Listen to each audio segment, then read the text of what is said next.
candidacy. That will be a test for him. The big test is to see, even if he doesn't reach, if he's just shy of that 1237, let's say over 1200 or 1200, it will be very interesting to see if he can make a deal to get these unbound delegates on the first ballot to vote for him and make him the nominee. You know, to make a deal really just doesn't settle well on my heart. Well, and that's why a lot of people... when you make a deal, it's like bargaining. Okay, I'm going to give you this if you give me that. Right. I just want it to be legit. Well, and the issue is the reason that we're for in this... all of them. When the reason that we're in this situation, remember, and the reason why we have this rule is the majority of delegates must support the nominee. We're not going to allow a nominee to go forward who doesn't have a majority. Not a plurality, but a majority. When you look at the amount of votes, I mean, this is added to his total, but he's still not the majority holder of the votes. He is a plurality of the votes. And that's going to be an issue. That's why you're going to have this delegate deal making. Delegates may choose. There are a lot of delegates who do choose not to take any of that. They're just sitting here saying, no, I want to hear you talk about issues. And that may be the deal that they make.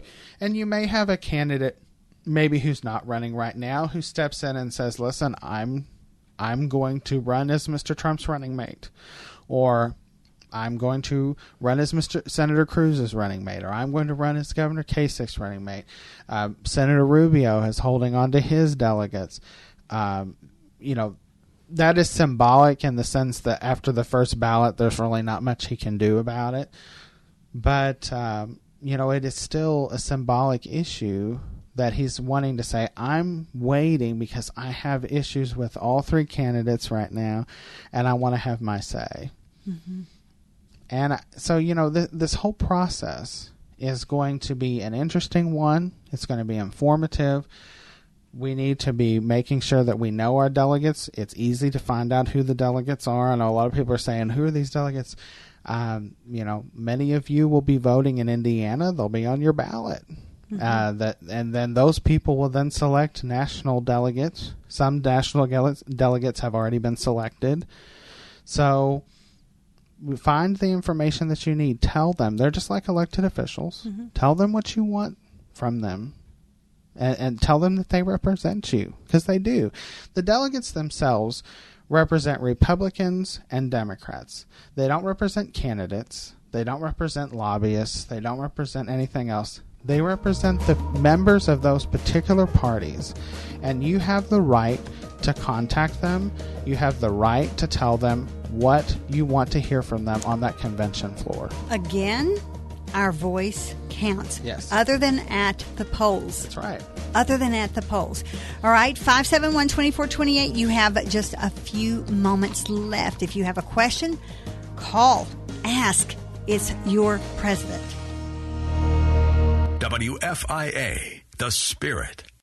This TV is now on WKYI TV. This is MGM's #1 digital movie network. And this has a new home on WKYI TV 24. Thousands of hit movies and great local programming as well. You can watch this on digital over-the-air channel 24.1, Time Warner Cable channel 138, and Uverse channel 24. This TV is now on WKYI TV. The 8th annual Hats Off to Women in Ministry is coming Friday the 22nd. And WFIA wants to thank everyone who stopped by our website to register early. It's going to be our biggest Hats Off event ever with host and guest speaker Dawn G. Hi, this is Dawn G of Wave TV, and I'm really excited to be a speaker at this year's 8th annual WFIA Hats Off to Women in Ministry event at the beautiful Olmsted Friday, April 22nd. The event is completely full, but if you have a ticket and you can't use it now, let us know. Give us a call at 502-423-3135 and we'll get it to someone who's waiting in line. It's the 8th annual Hats Off to Women in Ministry with Dawn G and National Recording Act Afterglow Sky. The Hats Off event is completely full, and we don't want any tickets to go to waste. If you got one you can't use, give us a call, 423-3135. Sponsored by Derby Dinner Playhouse, Hat Girls, and Via Christi. This week through Thursday, it's Spring Revival at Eastern Gate Baptist Church. Don't miss guest preacher Rob Pelkey of Sherwood Hills Baptist Church in Indianapolis delivering the message. That's Spring Revival each evening this week through Thursday at 7 p.m. at Eastern Gate Baptist Church on Preston Highway, 5 miles south of the Snyder, online at easterngate.org. And be sure to listen to Eastern Gate Baptist on the radio each weekday morning at 9 or evenings at 8 on AM 900 WFIA and 94.7 FM. You're listening to Just Ask Joyce on WFIA, The Spirit. Thank you so much for joining me today. Joyce Oglesby, your Family Life Fix-It Pro. We have been visiting with Garrett Sivaking and Karen. You have a question or a comment? I have a question. All right. Okay. You know, when it comes to the presidential candidates, you know, you have debates and, you know, all this other stuff, and you have ways to kind of know what they stand for. But when you're talking, you're like senatorial candidates, you know, or congressional candidates, you know, where can you find the information, you know, other than what they send you in the mail, which is probably skewed? Well, that's true. You're getting a lot of opinionated information through the mail. But we actually just in Indiana had a Senate debate on Monday. That's on YouTube. I will try to get the feed and put that on the election selection on Facebook.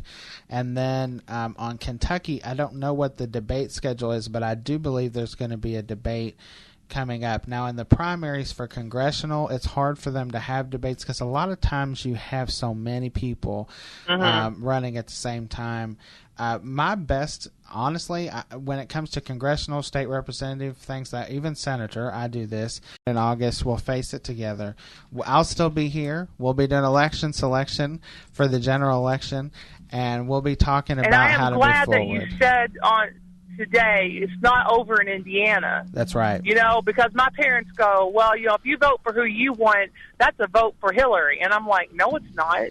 Don't it's a ever vote for the candidate that I choose. That's right. Don't ever let anybody ever tell you that, because it's not. A vote for Ted Cruz or John Kasich or Donald Trump or whoever is a vote for that particular candidate. It's never a vote for another one. That's the freedom of this election process, and that's our right as Americans. And people need to quit listening to that. That's right. I know a lot of really conservative people who think they have to settle for Donald Trump.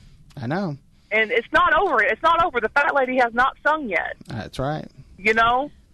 That's right. And I mean, I just really hope that people get out and really vote for who they feel in their heart, like what you were saying, who lines up with your values and stuff. Because I'm telling you what, I think this election is going to be a real turning point